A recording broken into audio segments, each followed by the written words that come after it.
الحائط والباب. اول ما عصروها، بعضكم عندكم بنات الله يخليهن، شايف بالبنية شلون تدلع على ابوها، شلون علاقتها بابوها، وخصوصا فاطمة اللي يقول روحي التي بين جنبي. اكثر من هالعبارة النبي يقول روحي التي بين جنبي صلى الله عليه وآله بضعة مني روحي لها الفداء. اول ما عصروها نداءها الاول ابتايا انظر ماذا صنعوا بحبيبتك من بعدك. يقول لما سقطت فاطمة هسه ابين لك شلون وقعت واحكي لك ما اقدر ما اقدر احكي شلون فاطمة شلون صار، بس اشارة بدي اقول لك ترى الباب مو واقف وهي بين الباب والحائط وهو واقف، لا قلب الباب عليها قلب الباب دفعه سقطت على ظهرها يا حامل، سحت على صدرها فوق الباب. هاي القضية هاي شكل باي شكل هاي الموضوع يا ابوي هذا موجود. عاد بهالحالة من وقعت والباب وكذا صاحت يا علي ادركني علي. قول يا علي.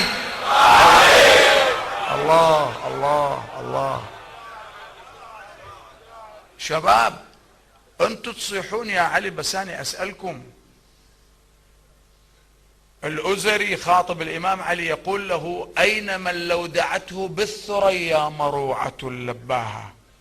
بالثريا اذا مروعة وحدة خايفة تصيح يا علي يوصلها الامام علي. بارك الله. بس اريد اسألكم سؤال احبتي، بين امير المؤمنين والزهراء كم متر كان؟ الزهراء صاحت يا علي؟ لا ما صاحت يا علي، لان عارفة الموقف. صاحت يا فضة اليك فسندي. ان الذي جاء بالنار والحطب على بيت فاطمة الشهرستاني من كبار علماء السنة في الملل والنحل، قيل له ان في الدار فاطمة، قال وين حتى اذا كانت في الدار فاطمة. الزهراء قالت له اتحرق بيتي علي، تحرق بيتي علي انا واولادي وزوجي؟ يعني الذي حصل عند بيت الزهراء حتى يوم العاشر الشمر استحى من عندما سواه. يا قلب ثوب وهل يدنا يدنا. قالت له اي عمر اتحرق بيتي علي؟ قال لقنفذ ويحك اضربها بالصوت. فجاء يضربها بسوطه حتى كان اثر السياط على كتفيها، ثم لطمها على وجهها. اي نعم حبيبي، انتثرت القرط من اذنها.